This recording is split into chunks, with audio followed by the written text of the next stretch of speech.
Hello student, the question says identify the incorrect statement with reference to Indian Standard Time. यानी कि IST के according, Indian standard time के according हमें incorrect statement in चारों statements में से पहचानना है. So let us talk about the first option. First option is saying IST is also called the standard meridian of India.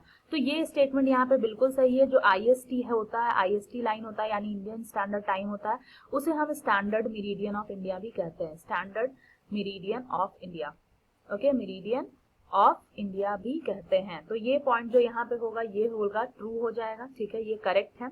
Now coming to the option number B. Option B is saying IST passes through Mirzapur in Uttar Pradesh. तो ये भी बिल्कुल सही कहा जा रहा है. यहाँ पे IST जो पास करता है हमारा, वो हमारे कंट्री के लगभग बीच से पास करता है और ये एक प्लेस है यूपी में, ठीक है, जिसका नाम है मिर्जापुर. तो ये यहाँ से पास करता है. तो ये भी यहाँ पे सही स्टेटमेंट है. Now coming to the option number C. Option C यहाँ पे बोल रहा है कि IST is applied to deal with the influence of latitudinal extent. तो यहाँ पे अगर हम लाइंस की बात करें अर्थ की, तो जो हमारे हॉरिजेंटल लाइंस होते हैं ना, हॉरिजॉन्टल लाइंस जो होते हैं उन्हें हम लैटिट्यूड कहते हैं. ठीक है, और जो वर्टिकल लाइंस होते हैं ना उन्हें हम लॉन्गिट्यूड कहते हैं. तो यहाँ पे हमारा जो IST है ना वो हमारा वर्टिकल लाइन है. वर्टिकल, ओके, वर्टिकल लाइन है, यानी कि ये जो है वो लॉन्गिट्यूडनल एक्सटेंट है. तो ये लॉन्गिट्यूड से डील करता है, ना कि लैटिट्यूड के साथ. ठीक है, ये लॉन्गिट्यूडनल एक्सटेंट है, लॉन्गिट्यूडनल एक्सटेंट है.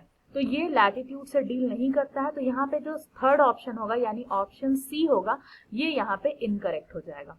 इनकरेक्ट हो जाएगा. ठीक है, ये फॉल्स है, ये इनकरेक्ट है. Now coming to the fourth option. Option number D is talking about the IST passes through the 82 degree and 30 minute east. 82 degree and 30 minute east, ये बिल्कुल इसका सही है. ये लॉन्गिट्यूड का मेजरमेंट दिया हुआ है IST का. तो ये भी यहाँ पे जो है डी ऑप्शन भी जो है वो यहाँ पे ट्रू है, करेक्ट है. ठीक है, तो यहाँ पे हमें इनकरेक्ट स्टेटमेंट निकालना था, वो इनकरेक्ट है. IST is applied to deal with the influence of latitudinal extent. ये यहाँ पे हमारा इनकरेक्ट ऑप्शन हो जाएगा. ठीक है, thank you. I hope this question is now more clear to you.